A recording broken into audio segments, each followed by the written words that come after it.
Hey everyone, this is Tia Sabaches. So, haven't done a video in a while, been a little busy, but Oshe, tonti, oti is the prophecy or the sign I wanted to speak to a lot of you about today, because I'm sure a lot of you are living in this prophecy. It's a prophecy known in IFA.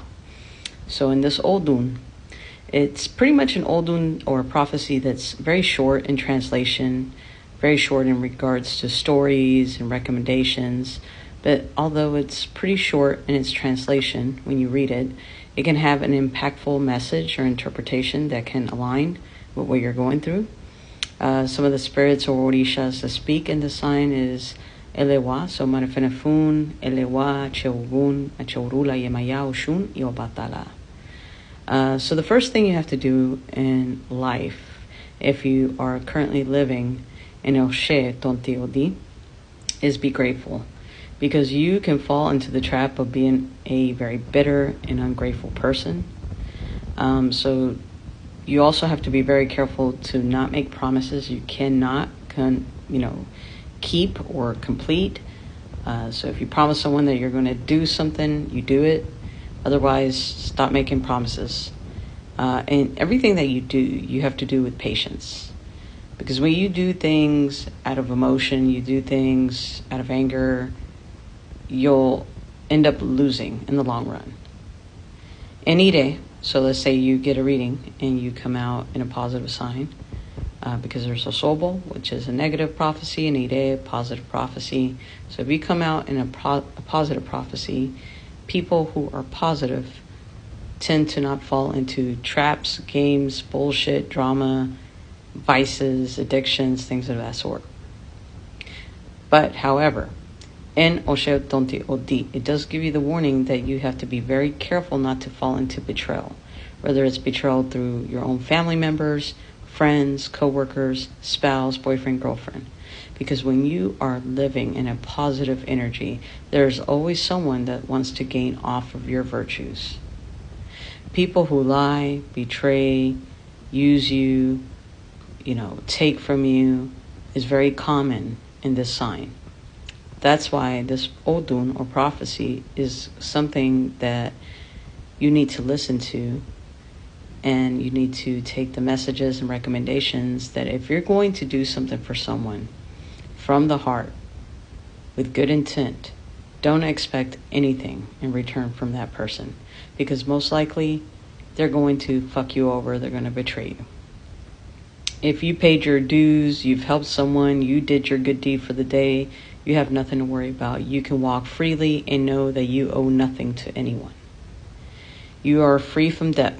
So just know that. You're free from debt to people. You're free from owing anyone anything. But just remember, don't expect anything from anyone. Don't expect anyone to pay you back for all the good deeds and favors that you did.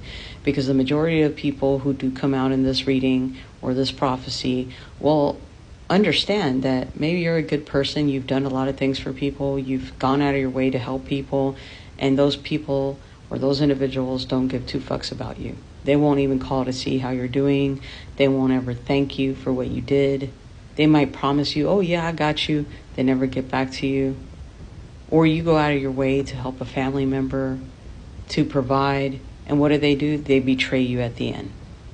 That's Oshe, tonti, odi. So you're free from guilt because your act was in good faith, but the person you helped will not care how you feel or what you did for them. They won't give two shits. Typical narcissistic behavior. And that's why you have to just continue walking your path and don't worry about what your spirit guides have in store for them. Because everybody has to pay their wrong dues before they leave this earth. You also have to understand people don't change. So you do everything you can for people, and they might take you for granted, but just know your mission has been completed. You have been put in that person's path for a reason, and you help them for whatever reason you help them, but don't expect anything in return. Don't dwell on it, harmful things that they might have done to you. You just kind of leave it in Oldumare's God's hands or your spirit guide's hands. This prophecy also says regardless of how the world has treated you, regardless of how people have betrayed you, have used you, have manipulated you, you always act right, regardless of the results life has brought you. Be grateful. Don't live in that negative energy, which is osobo. So regardless of what life has brought to your doorstep today, whether you're going through some serious issues and this is all a result of a person or a situation that you didn't ask for, your spirit guides are still going to recommend you still get up every day. You're still grateful. You're still thankful that you're breathing. You have something to live for every day, even though your situation might look very dark. The water will clear. That is a guarantee. This is a sign that can also mark legal problems, justice issues, problems with custody, problems with properties. So elewa, which is the orisha of opening and closing roads, gives you warnings in this sign that if you're currently going through a situation like this, whether you're in osobo or in ire, you must do offerings, you must do ebo, sacrifice, to prepare yourself for those downfalls or those challenges that are going to come. So when we do sacrifice, a lot of people think, oh, it's just, something extra that they're asking for in the reading. No, because what you're trying to change by doing an offering to your spirit guides is overall the astral of how things are going to play out. So in this sign, when you trust someone way too much, that's where danger lies.